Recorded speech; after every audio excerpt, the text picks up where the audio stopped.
there is something sordid going on out there. And yes, it is about climate change. It is also, in this episode, about institutional investors. But let me give you some context first. I am going to read to you a couple of short quotes from Antonio Guterres, the Secretary General of the United Nations. Remember, what I'm going to read you now is him, not me. So here is the Secretary General of the United Nations speaking. Quote number 1. Climate activists are sometimes depicted as dangerous radicals, but the truly dangerous radicals are the countries that are increasing the production of fossil fuels. Investing in new fossil fuels infrastructure is moral and economic madness. That's the first quote. Once again, by the Secretary General of the United Nations. Quote number 2. We still see funding for coal and fossil fuels from some of the biggest names in finance, hedge funds, and private equity. Investing in fossil fuels is a dead end, economically and environmentally. No amount of greenwashing or spin can change that. Don't work for climate wreckers. End of quote. Once again, this is Antonio Guterres speaking with the full authority and legitimacy of the United Nations. And my final quote, quote number 3, fossil fuel interests are now cynically using the war in Ukraine to try to lock in a high-carbon future. A shift to renewables is crucial to mending our broken global energy mix and offering hope to millions suffering climate impacts today. End of quote number 3. You could find these quotes and many more by him on his Twitter feed. These are incredibly powerful words, undoubtedly coming because of a sense of deep concern and even perhaps panic at what's going on around us from the very top of the United Nations establishment by a highly experienced diplomat who was a Portuguese leader before. So that's your context, and all of these quotes are roughly in the past 2 months. Now let me get back to the sordid bit. In April and May of this year, 2022, shareholders, that is, investors, asset managers, pension funds, blocked proposals to accelerate carbon emission reductions at oil and gas producers. Pretty much all of them.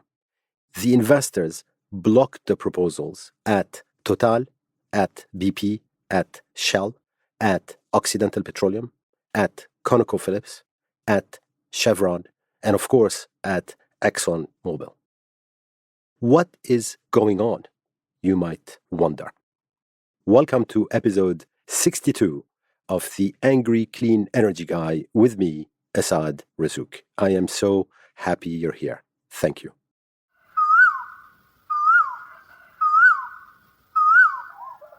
Let me give you just a little bit more context.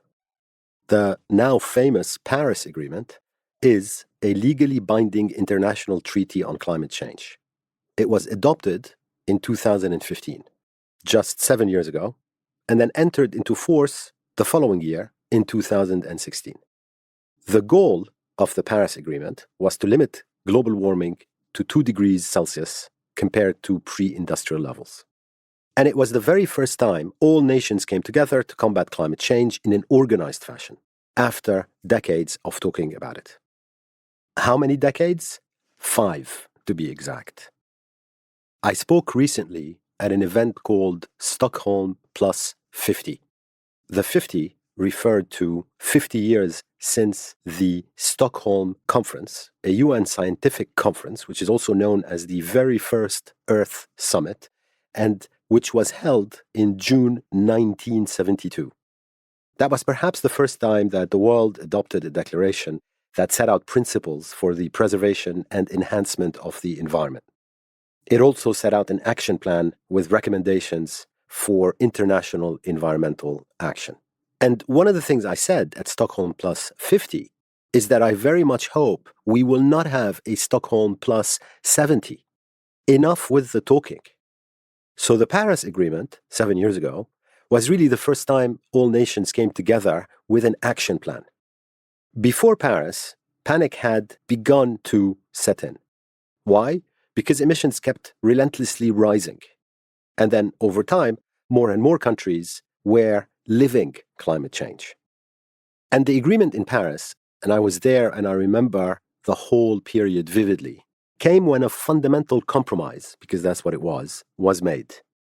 And the compromise was that every country would submit a national plan for climate action, but it would be left to its own devices to implement it. So the Paris Agreement doesn't actually have an enforcement mechanism. You can't levy penalties on anybody. And basically, public shaming was about the most powerful enforcement tool available under the Paris Agreement. But having said that, the commitment of so many governments to climate action, plus pressure from public opinion, meant that the Paris Agreement took on a life of its own. And so it became the compliance benchmark, so to speak, against which companies and banks and investors' actions are judged. And aligning with the Paris Agreement became the general rule for being a good corporate citizen. Now, what does aligning with the Paris Climate Agreement means? Alignment means two things.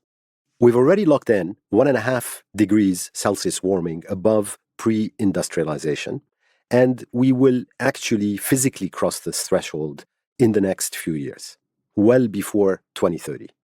So what that means is that the principal consequence of being aligned with the Paris Agreement is zero expansion of fossil fuels extraction.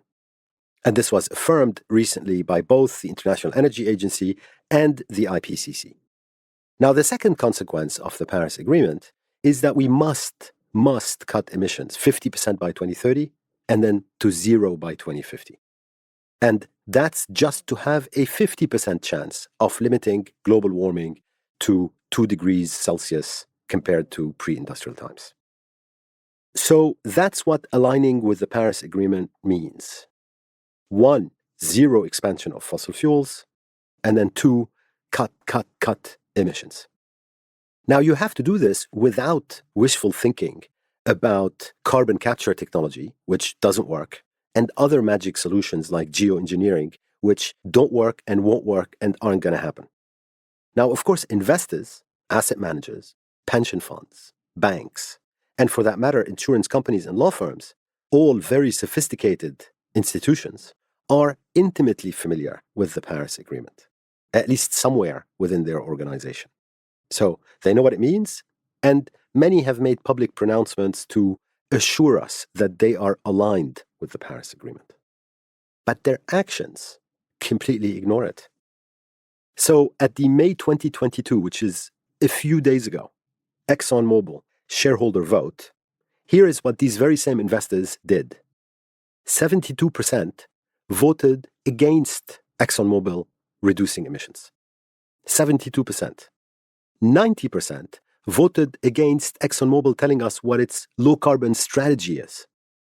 63% don't even want to know how Exxon is going to reduce the plastic it's dumping on all of us. And quite strangely, 73% don't even want Exxon to disclose its political contributions. Now, this is all in the middle of a climate emergency. Here's another example of what investors are doing. At Chevron, a shareholder proposal for the company to adopt medium and long-term emissions reduction targets was rejected by 68%. And another 62% of investors rejected a request to prepare a report on the impacts of net zero 2050, so the very same Paris Agreement, on the company. Over at Occidental Petroleum, 83%, that's 83% voted against a shareholder resolution asking Oxy to set and disclose quantitative short, medium, and long-term emission reduction targets that are consistent with the Paris Agreement. Instead, if you actually look at what Occidental Petroleum is doing, it put out a net zero plan, net zero by 2050, which is fantastical. All of it is entirely reliant on carbon capture technology that doesn't work and only perpetuates their business by allowing them to produce the very same more and more oil and gas that we can't afford. So to summarize, somewhere between 60 and 90% of shareholders, i.e. investors, asset managers, pension funds voted against these companies doing much about aligning themselves with the Paris Agreement that all of them proclaim that they are aligned to. And in some ways, this isn't really surprising. A wonderful survey of British fund managers found that 86% of them called on oil companies to align their businesses with the Paris Agreement. Now that sounds wonderful, doesn't it?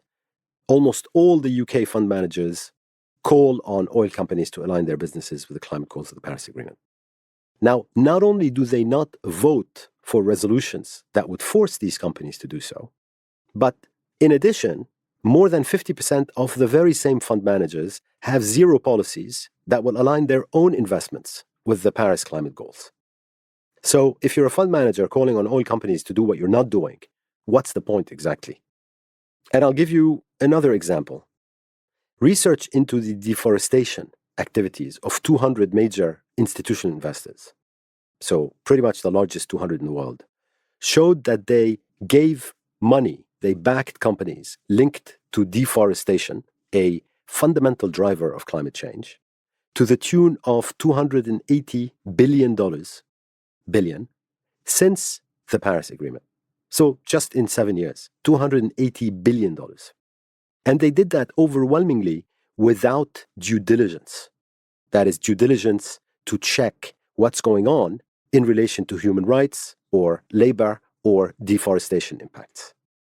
And of course they can, because these institutional investors and banks, and the oil companies for that matter, and their directors, their board members, suffer no adverse consequences.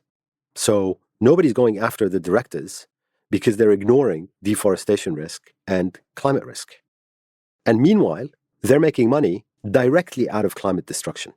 I mean, that's exactly what the oil companies are doing. And a far harsher light really should be shown on institutional investors, asset managers, and banks and what they are actually doing, rather than listening to their rivers, and I mean rivers of words about climate action.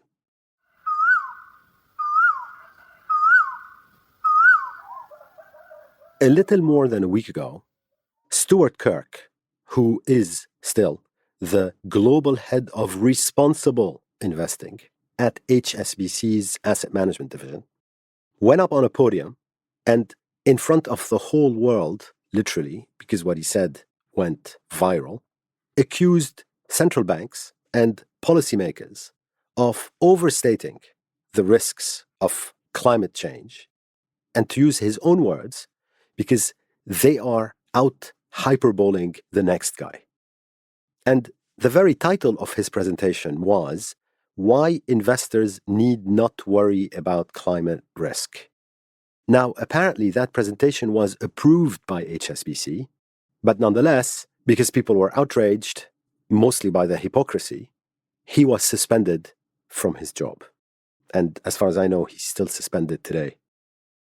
Also, Stuart Kirk complained about how many times some nut job, his words, told him to worry about climate change, and appeared to draw comfort from the fact that stock markets, in his view, are going to just continue to go up, even if rising sea levels left major cities, Miami in his example, underwater. And according to Stuart Kirk, once again, the head of responsible investing at HSBC Asset Management, I mean, a title which in and of itself is entertaining given the presentation, also said that growth in the stock market is going to just continue and continue and continue, and we can just ignore any impact climate change may have on GDP growth or stock prices. And then he backs this up by showing a chart about the stock market index increasing over and across 2 world wars, a financial crisis, and a pandemic. But what he did is in a way super interesting because it showcases 2 or 3 fascinating things. The first one is how completely ignorant someone like him is about climate change, because his inference is that if stock prices aren't reflected climate risk, then there is no risk from climate change. I bet he didn't stop for a second to think whether stock prices are wrong, because they are mispricing or not pricing climate risk. So, yes, we can and we have recovered from World War I and World War II and financial crises and pandemics. But climate change is a completely different category because it's a systemic risk which society could find impossible to reverse if it goes beyond a certain tipping point. And he just kind of, simply missed that. So all Stuart Kirk of HSBC was really saying, but without actually saying it because clearly he didn't understand it, is that markets fail to price climate risk. And that is exactly correct. So instead of saying that we should draw comfort from the fact that stock markets will just magically continue to go up and up forever, he should have said, oh my God, markets are failing to price climate risks. What are we going to do about it? How many trillions are at risk? How can we mitigate that risk? How can we protect our depositors' money? How can we protect the money in our asset management arm? But no, let's just scrap that and replace it with hubris.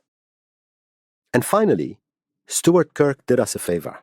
He exposed exactly what the conversation is at so many banks and investment firms.